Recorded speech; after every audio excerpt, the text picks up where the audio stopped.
colaborativa. Les damos la bienvenida a un seminario más. Esta tarde está con nosotras y nosotros Mario Hernández. Y déjenme decirles qué es lo que ha estudiado Mario, a ver si les suena un poco estos temas. Él es sociólogo, tiene un diplomado en aguas subterráneas. ¿Se acuerdan que el agua es un tema que hemos estado tratando aquí? Es becario de Salzburg Seminar, que es un seminario en Austria sobre seguridad alimentaria y procesos comunitarios. También hemos hablado de la seguridad alimentaria. Y Mario es también maestro en gestión integrada de cuencas. Entonces, pues, muchas cosas nos va a compartir este día.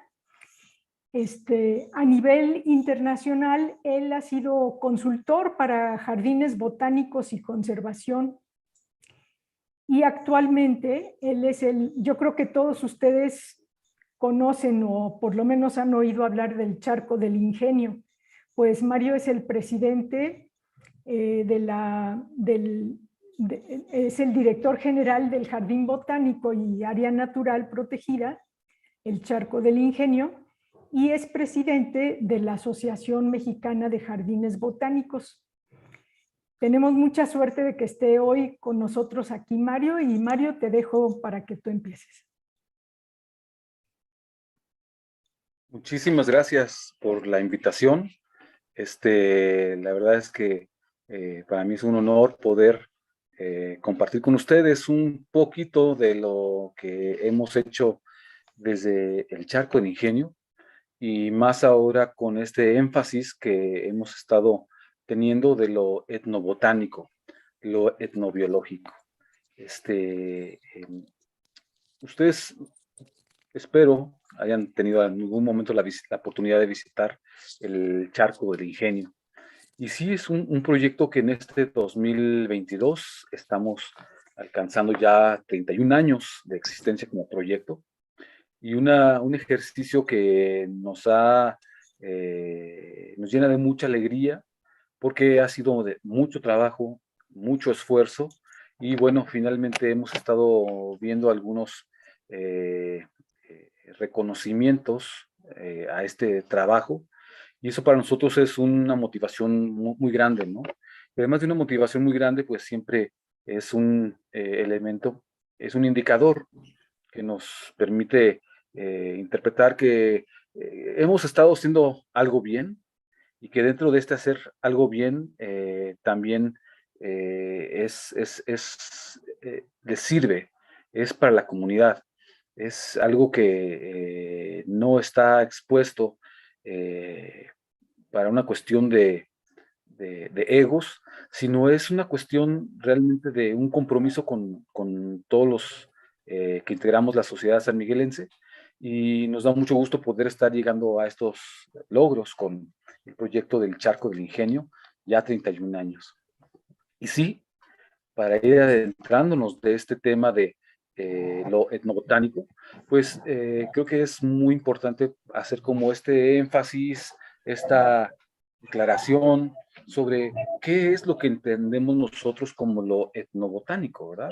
Porque al igual que este tema, luego hay otros que se manejan muy a la ligera, y de repente luego generan mucha confusión en relación a lo que es los esfuerzos realmente de conocimiento o de aproximación a la ciencia de las plantas.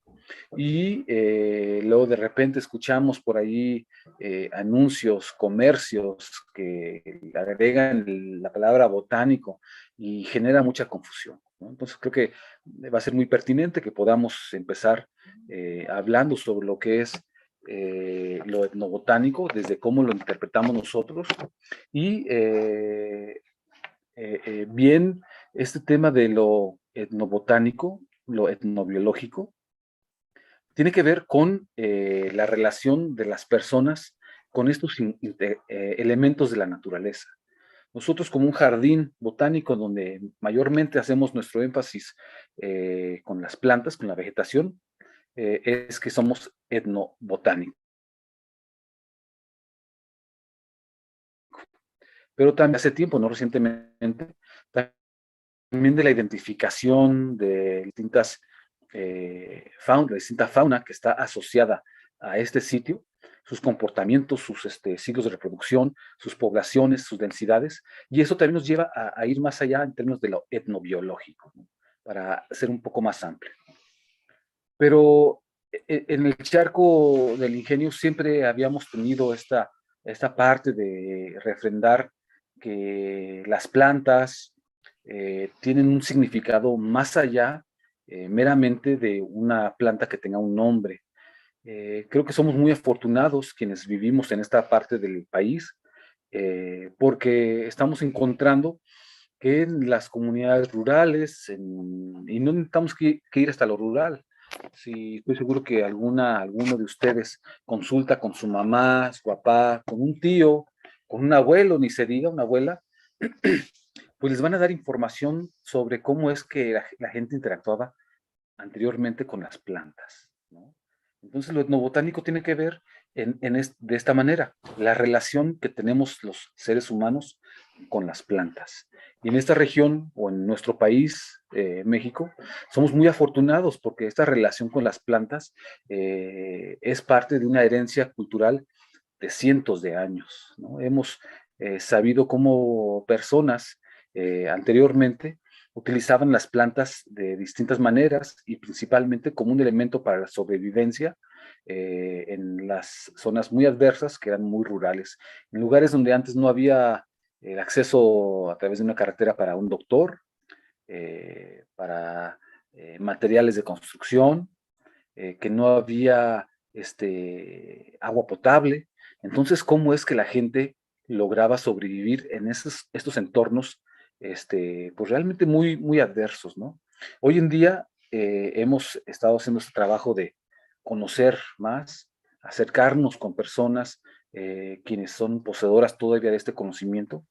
Y quiero anticiparme un poquito con la conclusión de la importancia que es realmente que podamos todas y todos tener eh, recuperar este conocimiento de lo que son los nombres de las plantas de nuestra región y además cómo las usamos, ¿no? En este lapso reciente, de estos 2 años que acaban de pasar, de una pandemia que nos vino a sacudir todas las formas de producción, pensamiento, organización alrededor del mundo, nos estamos dando cuenta que estos elementos como la pandemia del COVID que acabamos de pasar, pues también son el resultado de lo que la especie humana ha alterado los ciclos naturales de nuestro planeta. Y al estar alterado, el planeta evoluciona, avanza, va haciendo ajustes, va haciendo intercambios de temperaturas, equilibrios, y en una de esas surge esta cuestión del COVID, ¿no?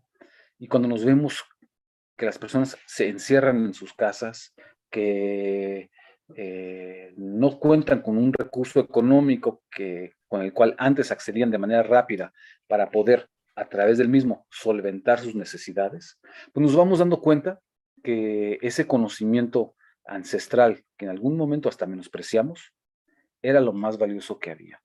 Y que de cara a una sexta extinción masiva, que es la que estamos enfrentando y que incluye a la especie humana, realmente solamente podrán sobrevivir los poseedores de ese conocimiento, ¿no? De los que sepan cuáles son las plantas que son comestibles, cuáles son las medicinales, a qué hora se deben de cosechar, cómo es que se deben de preparar, cómo es que se limpian, todo este conocimiento. Solamente aquellas personas que poseen este conocimiento realmente podrán hacerle frente a las adversidades de un futuro pues muy incierto, a pesar de que podamos decir que ya vamos de salida de la pandemia, ¿no? Entonces, la etnobotánica es este ejercicio de conocer las plantas de la región, conocer sus cualidades, sus características y interactuar con ellas. ¿Cómo es que interactuamos con ellas? Pues a través de su consumo, a través de su aprovechamiento. En el charco del Ingenio durante el 2021 nos enorgullecemos de poder mencionar que el Consejo Nacional de Ciencia y Tecnología, que no es cualquier cosa, es el CONACYT, la entidad máxima de ciencia y tecnología del país, pues nos reconoce para poder desarrollar y transformar nuestros espacios en un jardín etnobotánico, ¿no?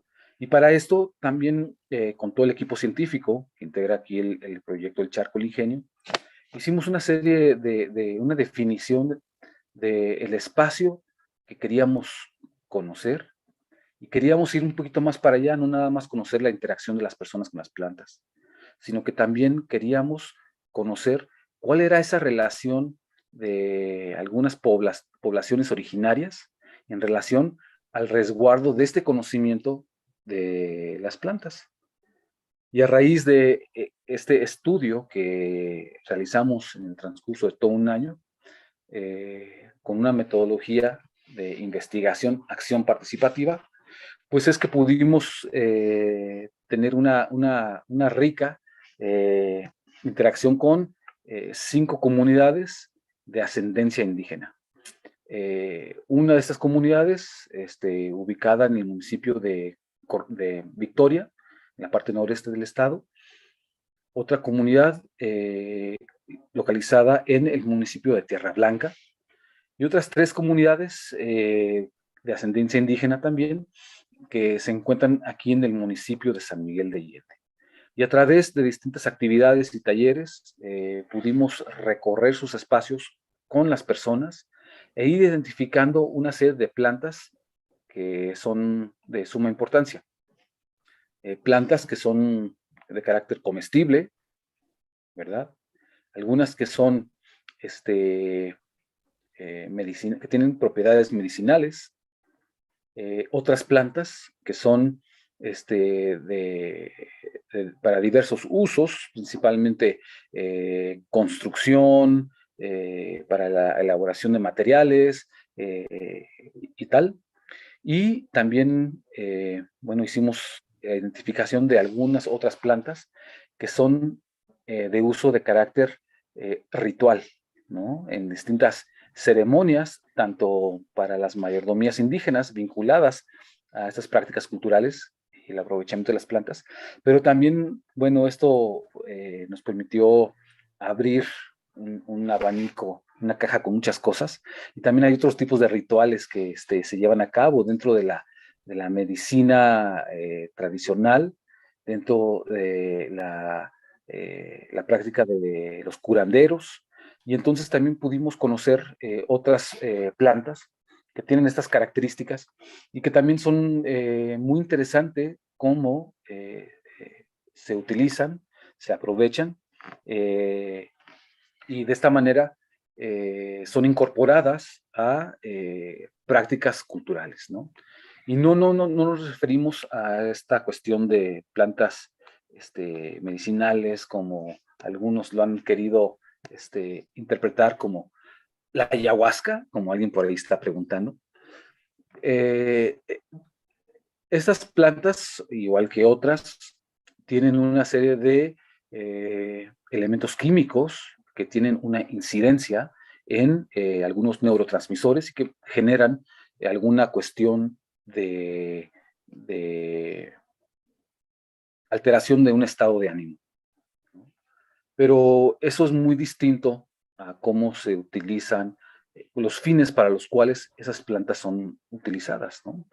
Lo que yo menciono es como de una manera no perversa o en el sentido de generar algún daño, sino como una planta utilizada dentro de sus prácticas de sanación o rituales, ¿no?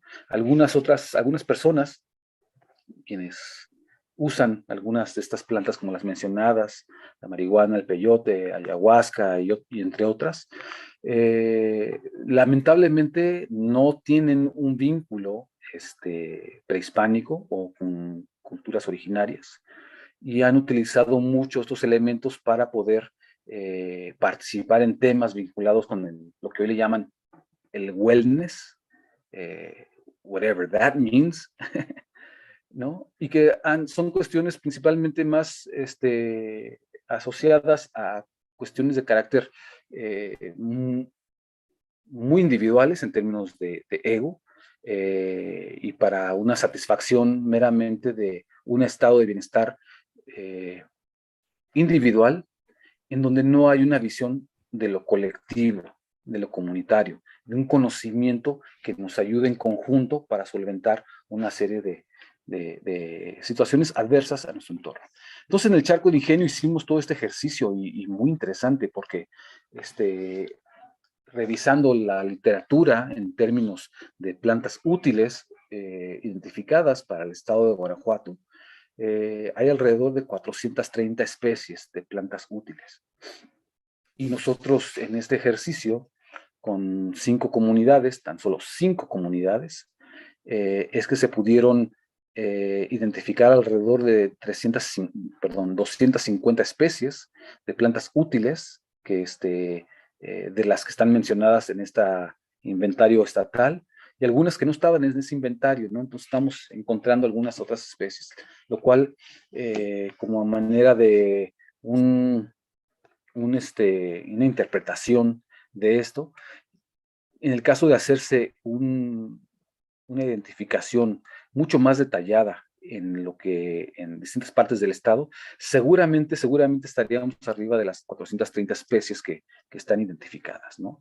Guanajuato, a pesar de que ha habido toda una política de menosprecio hacia los recursos naturales y su conocimiento, y un acelerado transformación de los espacios naturales para satisfacer la industria y principalmente la automotriz, sigue habiendo esta diversidad de plantas que siguen siendo desconocidas para incluso nuestras autoridades de carácter ambiental, ¿no?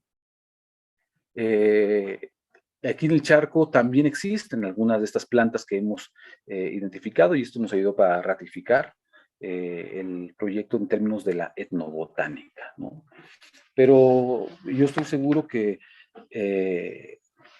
no nada más es un concepto la etnobotánica. Yo les voy quiero que hagamos algún ejercicio. Quiero que, por ejemplo, Paola Zúñiga Becerra. Sí, tú. Prende tu micrófono, Paola. Seguramente, y a lo mejor no te has dado cuenta, pero eres poseedora de un conocimiento muy importante. A ver, cuando tienes algún malestar en el estómago, o dime alguna planta que tengan en tu casa. Bueno, plantas como tal no, pero en mi casa nos gusta mucho utilizar los aceites esenciales que son extraídos de plantas. Y tenemos romero, tenemos albahaca, tenemos sábila, tenemos manzanilla, tenemos lavanda, tenemos hoja de limón. Y prácticamente en mi casa nos gusta curarnos con eso, que si nos duele la panza, menta. Ah, ya ves, exacto, ¿no? Eso, exactamente, ¿no? Eso es un claro ejemplo. Eso que tú me estás diciendo es etnobotánica, ¿no? Es decir, plantas, y en donde las personas, a través de mucho tiempo de estarlas utilizando, tienen comprobado que les sirve para algún malestar, y no solamente para malestar, no solamente pensemos en curar. Recuerden que yo dije plantas útiles, medicinales y rituales, ¿no? Vamos a ver. Fernanda Jimena, prende tu micrófono, por favor.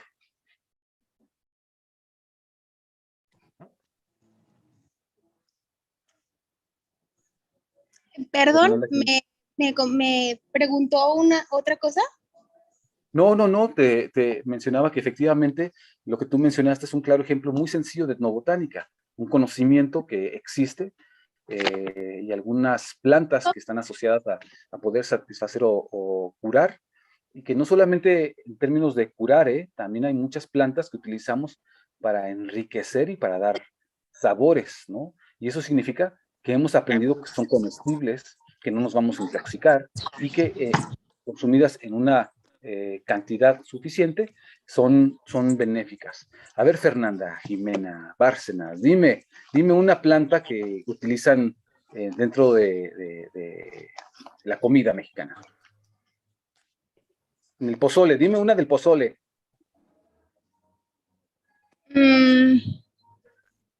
A Fernanda Jimena Bárcenas le estoy preguntando. Ok. Gracias, Paula. Dime, Fernanda, dime una planta que en el pozole, que es muy aromática y que además de darle un sabor muy, muy rico, también se puede preparar en un té y que nos ayuda mucho para las cuestiones de los nervios, ¿de qué planta estoy hablando?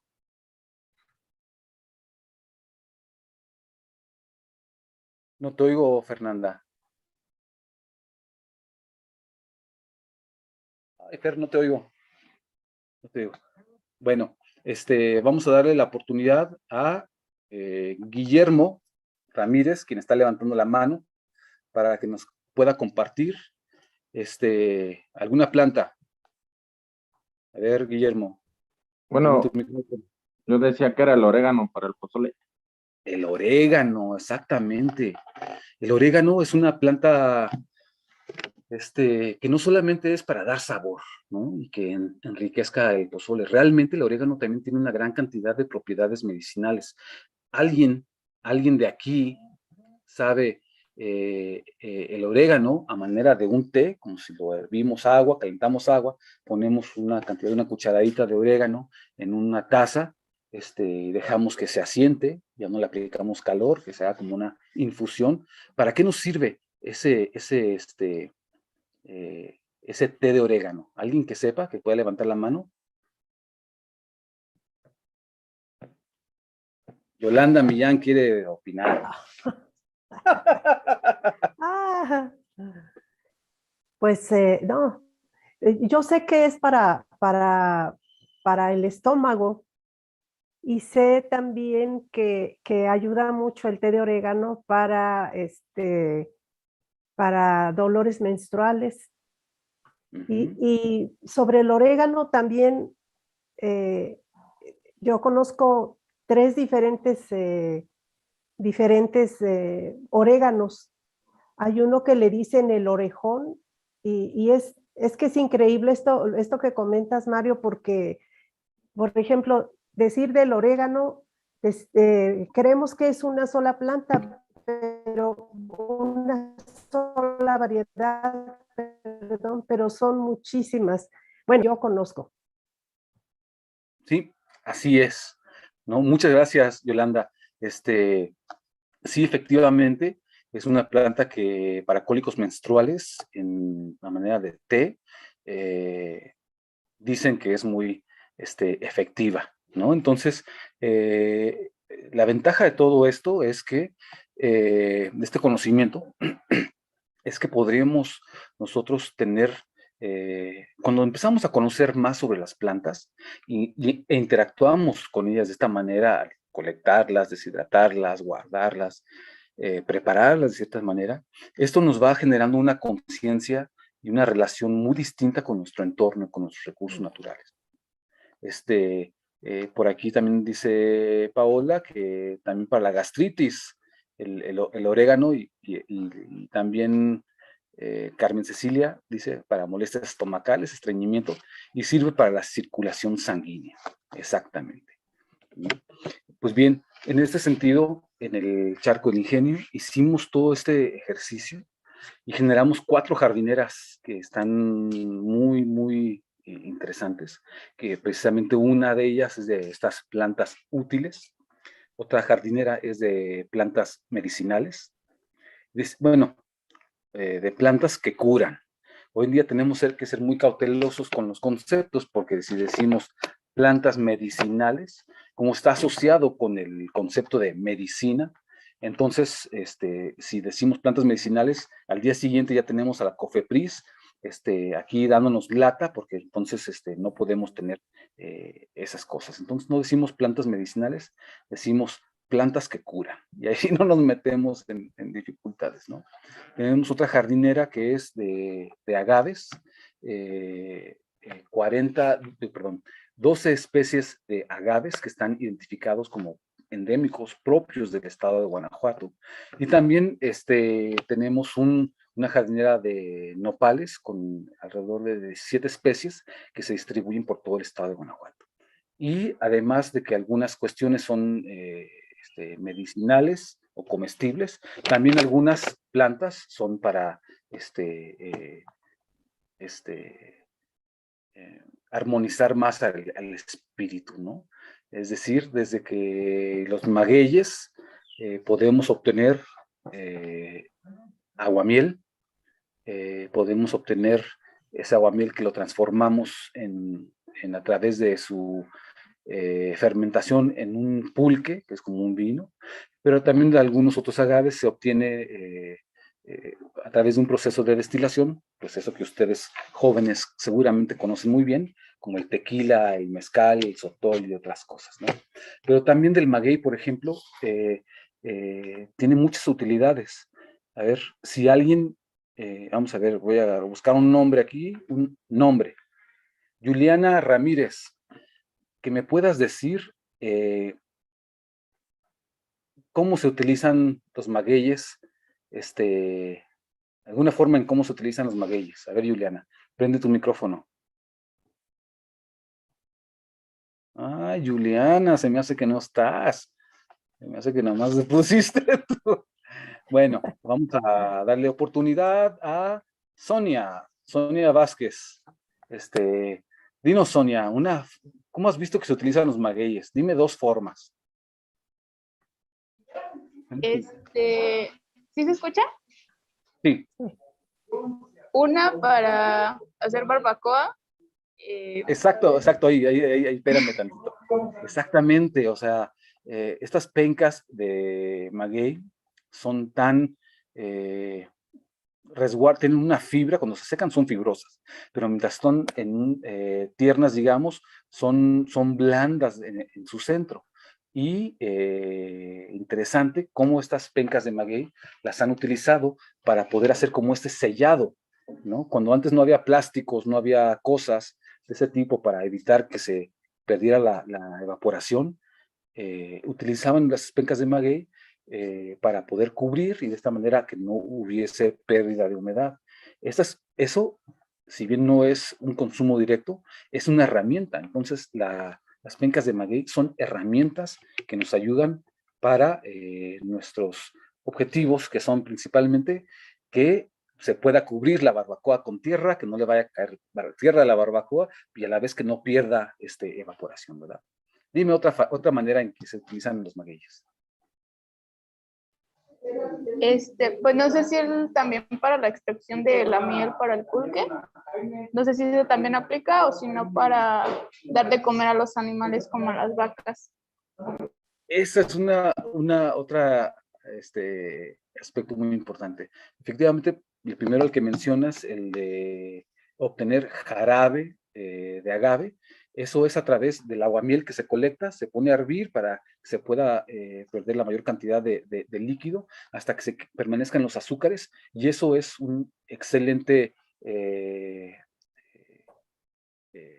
endulzante, ¿no? O un postre por sí solo. Pero mencionaste algo muy, muy interesante, y más para esta región, que las pencas sirven para dar de comer al ganado, ¿verdad? Efectivamente, estas plantas son suculentas, es decir, que tienen la capacidad de almacenar una gran cantidad de líquido en toda su estructura, desde sus hojas, su tallo y sus raíces.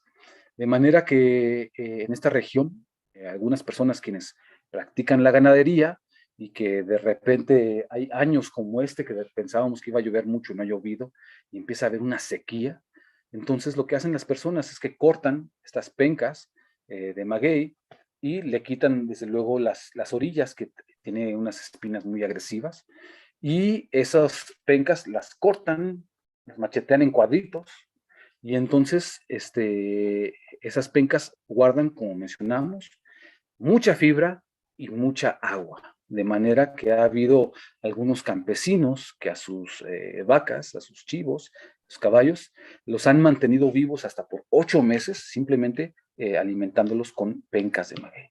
Y esto es increíble, porque además estamos en una región en donde no hay mucha agua, ¿verdad? Entonces no podemos andar poniendo plantitas que van a demandar mucha agua. Pero los magueyes, ellos solitos se abastecen de la humedad que hay en el ambiente. Cuando llega a llover, absorben y resguardan toda esta agua para poder almacenarse y balancearse ellas durante estos periodos de sequía. Y además, sabían que sus raíces se extienden así como, no son así de manera pivotante, sino que se extienden así hacia los lados. Entonces, en esta región en donde tenemos muchas laderas, las personas de los campos, los campesinos, nuestros héroes, antes las utilizaban para colocarlas en las laderas, y con estas plantas lograban generar terrazas.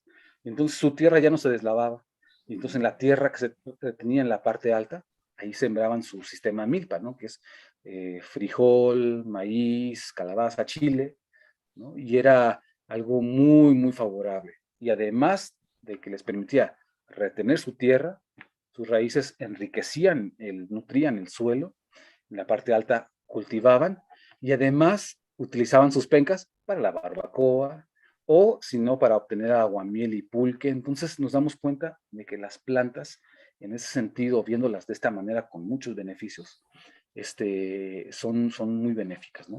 Y esto es etnobotánica, ¿no? Cómo las personas se han relacionado con las plantas, ¿no? Muchas gracias. Bien, ¿alguien más que quiera hablar sobre alguna planta? A lo mejor si alguien tiene una planta que le guste mucho o que signifique algo importante, vale la pena que levanten la mano y hablamos en ese sentido, ¿no? De cómo nuestras culturas, cómo nuestra región hemos interactuado con estas plantas, ¿no?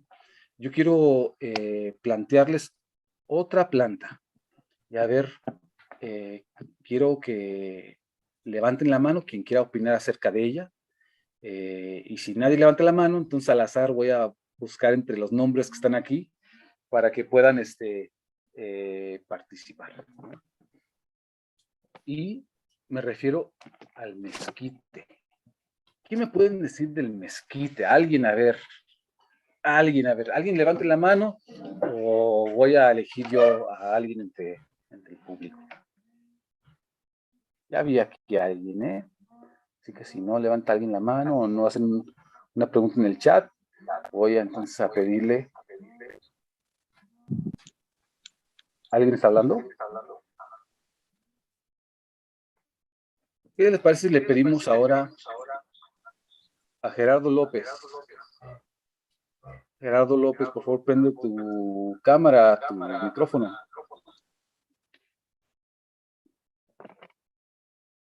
Claro, buenas tardes. Sí, efectivamente, pues el mezquite tiene muchos usos, ¿no?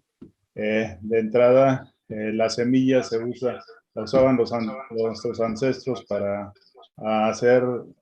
endulzar lo que sería el atole blanco que hacían.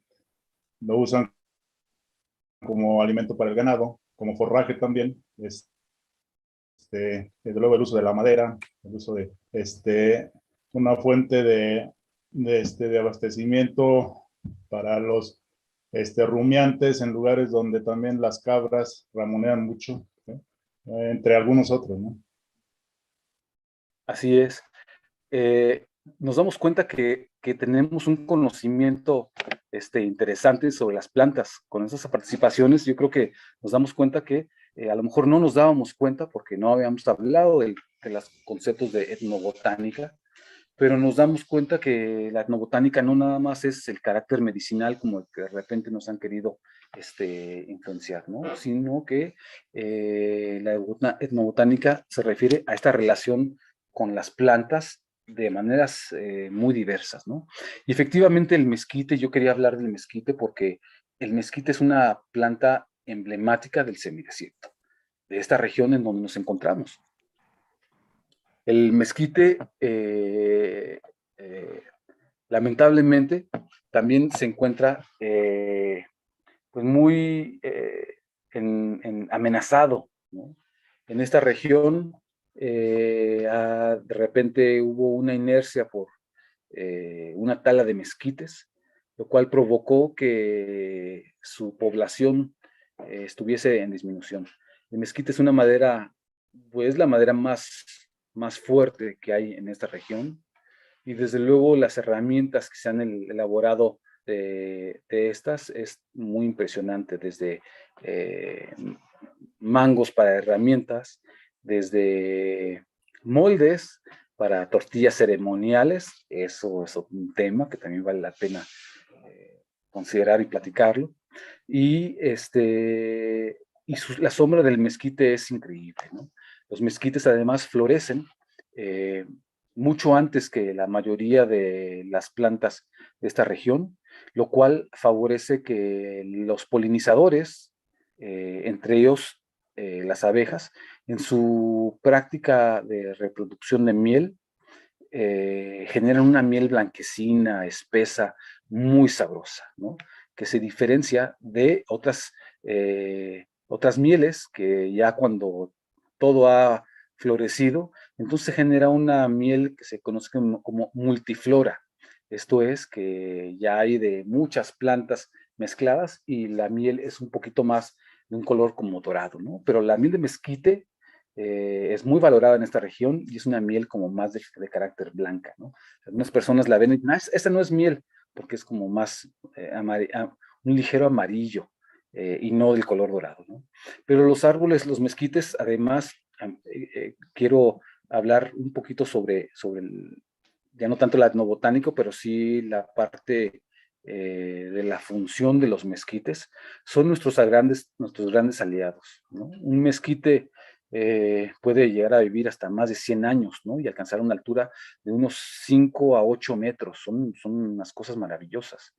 Y su sistema de raíz de los mezquites es una raíz que se conoce como una raíz pivotante, es decir, que va directamente hacia abajo. Y estas raíces de estos mezquites son nuestros grandes aliados, porque si hemos escuchado en distintos momentos que San Miguel es una región que atraviesa una gran crisis hídrica y que como todo el agua que utilizamos en San Miguel la estamos extrayendo de los pozos, pues cada vez más esos pozos van más para abajo, más para abajo, más para abajo y más para abajo.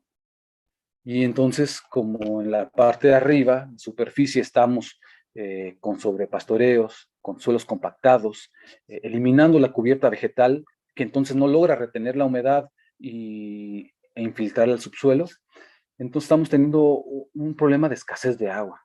Pero los mezquites son nuestros grandes aliados, porque sus raíces son muy fuertes y muy profundas. Y además en estas regiones, en donde también en el subsuelo hay mucha roca, las raíces de los mezquites son capaces de ingresar por pequeñas grietas, fracturar piedras y seguir su crecimiento de su raíz hacia abajo. Esto beneficiando también en que en estas grietas que generan los mezquites pueda permitir la permeabilidad del agua de lluvia cuando llegue a llover, ¿no? Entonces son nuestros grandes aliados y además de que nos ayudan para poder mandar agua a nuestro acuífero, la sombra de un mezquite es una cosa bellísima. Digo, yo me imagino un domingo familiar con la abuela, con un arroz rojo, unos frijolitos y abajo de un mezquite y todo el mundo conviviendo, contando historias, es bellísimo, ¿no? Abajo de una sombra de un mezquite. Las flores son hermosas también. Y son además muy, muy aromáticas, muy fragantes, ¿no? Valoremos a los mezquites más y también que nos brindan estos, ahora sí ya dentro de lo botánico, estos servicios ecosistémicos que nos benefician. Hoy en día, justo que hemos estado con temperaturas muy altas, esto es una cuestión, temperaturas muy altas, y ustedes tal vez son más jóvenes que uno, pero verán que en sus casas hay 1 o 2 o 3 ventiladores, ¿no? ¿Qué está ocurriendo? Porque cuando yo era todavía más joven, en mi generación, en las casas no teníamos ventiladores. a lo que trato de decir es que hoy estamos viendo cómo las temperaturas se están disparando, a manera que para seguir teniendo esta comodidad desde nuestras casas tenemos que comprar ventiladores para generar circulación y que entonces nuestras casas se enfríen, ¿no? Antes había una mayor cobertura vegetal en todas partes y eso generaba que se permitiese una regulación del clima, ¿no? Hoy estamos transformando a la ciudad en un comal de cemento, en donde en las banquetas hemos visto en años anteriores cómo en lugar de mantener una serie de árboles que aunque no sean de la región, pues ya estaban aquí, y me refiero a la Avenida Guadalupe, ¿no? Pero decidir eliminarlos para cubrir de cemento y que por lo tanto no se pueda no pueda generarse estos servicios ambientales es muy lamentable. Y luego con ahora la presencia de árboles que no son tampoco de la región, que hubiese sido una buena oportunidad para poder incorporar otra vegetación, es decir, si queríamos hacer las cosas bien, teniendo la oportunidad, hubiésemos incorporado algunos, ¿no? Pero son hermosos y que tienen flores todo el año, ¿no? Es decir, tenemos que transformar cada espacio que podamos encontrar en nuestras casas en un espacio con vegetación, porque vegetación arbustiva o de árboles que nos ayuden a toda esta cuestión de a generar estos satisfactores para tener una mejor calidad de vida, ¿no? Entonces, para ir cerrando un poquito, porque creo que estamos llegando a los 45 minutos, que vayamos pensando en nuestro entorno, en nuestras casas, que es nuestro espacio inmediato, qué plantas tenemos y qué servicios obtenemos de ellas, ¿no?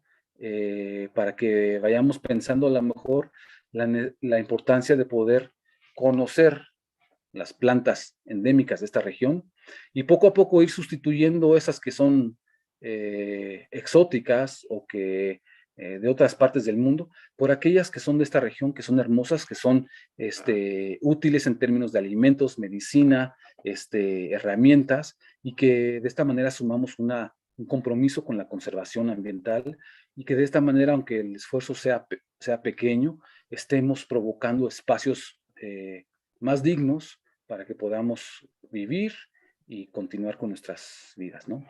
Hasta aquí llegaría yo. No sé si Yolanda quiere agregar algo más.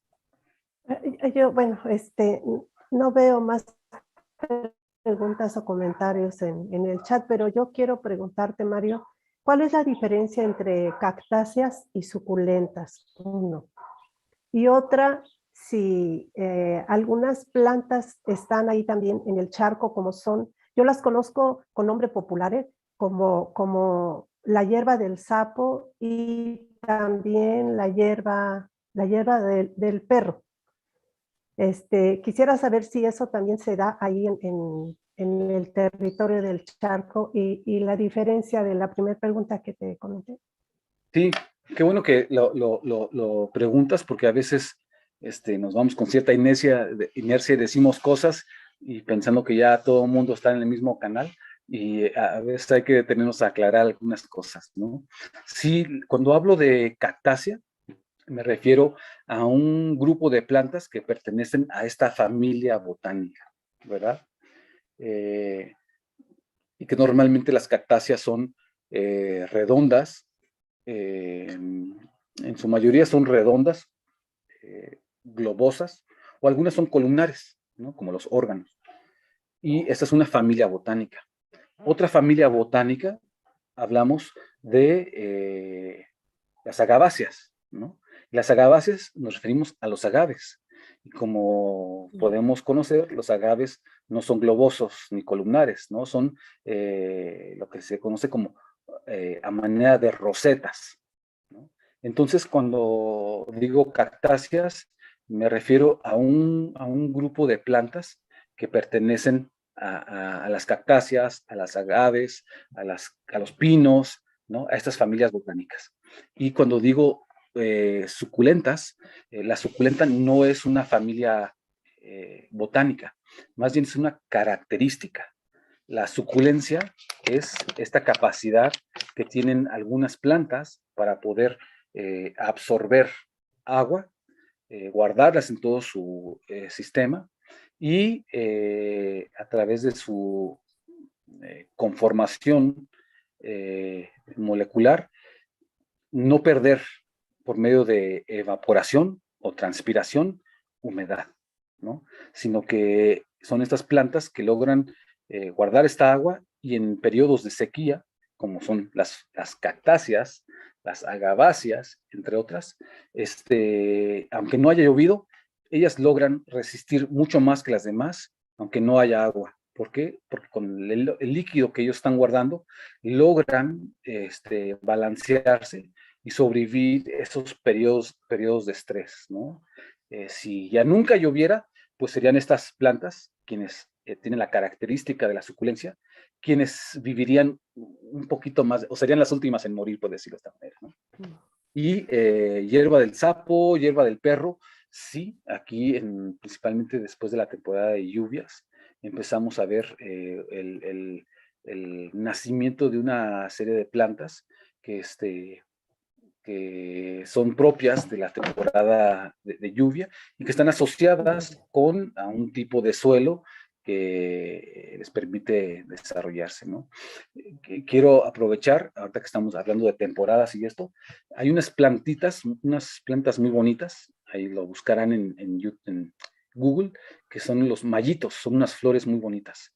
Y estas plantas se les llaman mallitos porque de manera impresionante, llueva o no llueva, en el mes de mayo salen estas flores, ¿no? Y empiezan hay blancas y hay rosas, ¿no? Entonces, por eso les llaman mallitos, ¿no? Gracias. Me preguntan aquí que también la mayoría de los cactus tienen espinas y las suculentas son lisas. No. Hay plantas que son suculentas que tienen espinas, como los nopales, y que los nopales pertenecen a las opuntias. Y hay otras plantas que son suculentas, pero que no tienen espinas, ¿no? Como son algunas crasuláceas o las siemprevivas. Estas plantas que son principalmente del centro y sur del país no tienen espinas, pero son suculentas, ¿no? Entonces, la suculencia es una característica principalmente. Ok. Sí, por ejemplo, el nopal es una cactácea y una suculenta. Así es. ¿Verdad? Las biznagas son cactáceas y son suculentas, ¿no? ¿Conocen estas plantas que son las patas de elefante? Que están así son como unas palmas que son muy gruesas de su base y son el tallo delgado y tienen hojas arriba. Esas no tienen espinas, pero son suculentas porque también tienen la capacidad de almacenar agua en todos sus sistemas. Ok. Muy bien, pues no sé si alguien más quiere comentar algo muy interesante. Podremos pasarnos horas y horas. Bueno, a mí como me encantan las plantas, podremos pasar mucho tiempo hablando de plantas. No sé si alguien más quiera preguntar o comentar algo. Yo creo que te tendríamos también que invitar a otro día para hablar todavía más y más de las plantas, las que tenemos y las que se dan en todas estas regiones. Sí. No sé, Roberto o alguien más que quiera comentar algo.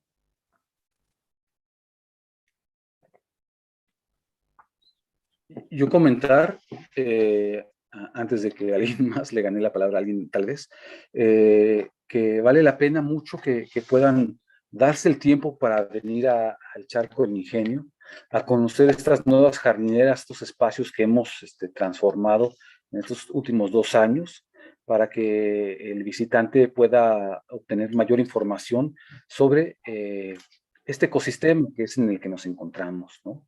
Que es el semidesierto guanajuatense, el altiplano mexicano, también conocido de esa manera, que es una transición realmente hacia los desiertos más agrestes del norte del país, y que aprovechen estas oportunidades también para que los días miércoles y los días domingos, el acceso es libre para toda la gente de San Miguel de Allende, la población ciudadana de San Miguel de Allende, que nos ayuden, por favor, con su credencial de lector, que puedan mostrarla en el acceso, para que podamos tener la certeza que son de San Miguel de Allende y no que son de Celaya o de Querétaro. Digo que no tenemos nada contra ellos, pero este es un beneficio que para la población de San Miguel de Allende se tiene, ¿no? Y que corran la voz, que nos ayuden, porque el Charco del Ingenio, si bien es una propiedad privada, es un proyecto de conservación que lo que hemos hecho es a favor de la comunidad, ¿no? Y cuando me refiero que el acceso es libre para los sanmiguelenses, me refiero que nos ayuden a compartir esto, porque San Miguel de Allende no nada más es la cabecera municipal. Tenemos cerca de 450 localidades rurales y vale la pena, todas esas personas también son sanmiguelenses, ¿no? Y este espacio también es para que ellos lo puedan venir a conocer, venir a aprender. Recientemente inauguramos una sala de interpretación ambiental que realmente es de primer mundo, y vale la pena que de veras se organicen con su credencial de lector, cada una, y venga a visitar el Charco del Ingenio los días domingos y los días miércoles. Muy bien, muchas gracias. Pues te cedo el micrófono, Laura. Muy No habiendo bien. más preguntas. Sí, pues si no hay más preguntas, Mario, pues muchísimas gracias. Qué interesante todo esto. Creo que algo que no mencionamos es que también hay plantas a las cuales acuden las abejas y obtienen ahí el néctar y polinizan muchas otras cosas y las mantienen vivas y nos ayudan muchísimo a todos, ¿no? Sí, y eso es importante, y también enriquecer tu comentario en términos de polinizadores. Cuando hablamos de polinizadores, normalmente primero pensamos en las abejas porque hacen una gran labor, sí, pero también las hormigas son polinizadoras, también las polillas, las mariposas, los pájaros, todos estos son polinizadores de alguna manera. Y también, además de polinizadores, también se convierten en dispersores de semillas. Por ejemplo, los pájaros que también se acercan hacia las flores, las picotean, consumen las semillas, llevan también polen entre sus patas y en sus picos, pero también a través de su sistema digestivo le dan un primer tratamiento a muchas de estas semillas, y cuando están al vuelo y por ahí hacen sus necesidades las aves, ya le dieron un primer tratamiento a esa semilla para que al caer al suelo pueda tener mayor viabilidad de éxito y de reproducción de la misma, ¿no? Entonces, los murciélagos también son los muy importantes polinizadores, ¿eh? No hay que hacerles el feo, no hay que satanizarlos. En esta región en donde nos encontramos no hay murciélago vampiro, solo son murciélagos de fruta. Entonces, no los molestemos, ayudémosles, porque además son nuestros grandes aliados para que haya maíz, que haya mezcal, tequila y muchas otras cosas, ¿no? Muy bien, pues Mario, muchísimas gracias. Yo quería comentarles también que Mario ha recibido varios premios, entre ellos Ciudadano del Año aquí en San Miguel por parte de los Rotarios de Mediodía, y pues ya nos vamos dando idea de por qué le han dado estos premios, ¿no? Igualmente recibió un premio, ahorita no recuerdo bien el nombre, déjenme ver, aquí está, el reconocimiento a la excelencia en el desarrollo profesional por la Universidad de Nuevo León, Autónoma de Nuevo León. Y fíjense, es que Mario cómo ha compaginado todos sus estudios, ¿no? Estudió primero una cosa y se va adentrando en todo lo que tiene que ver con nuestra región. Eso se me hace muy importante y lo quería destacar porque yo creo que ustedes que ahorita están empezando una carrera o a punto de terminar una carrera, pues pueden darse una idea con todas estas pláticas que hemos tenido, pues por dónde quieren llevar su carrera, ¿no? por dónde la quieren dirigir. ¿La quieren dirigir a trabajar para empresas como Monsanto y Bayer o empresas de esas, o de agroindustria o cosas así? ¿O quieren dar realmente un servicio a su comunidad a través de lo que aprenden y de lo que saben hacer? Pues un poquito para pensar eso, ¿no? Pues muchísimas gracias, Mario. Y muchísimas gracias a todas y todos ustedes. Y ya estaremos avisándoles del próximo seminario. Hasta luego. Muchas Buenas gracias tardes. y recuerden visitar el Charco los miércoles y los domingos con su credencial de lector, que la entrada es gratis a toda la población ciudadana sanmiguelense. Muchas gracias. Gracias, Mario. Gracias, Mario, y gracias a todos. Y antes que se me olvide, perdón, un comercial.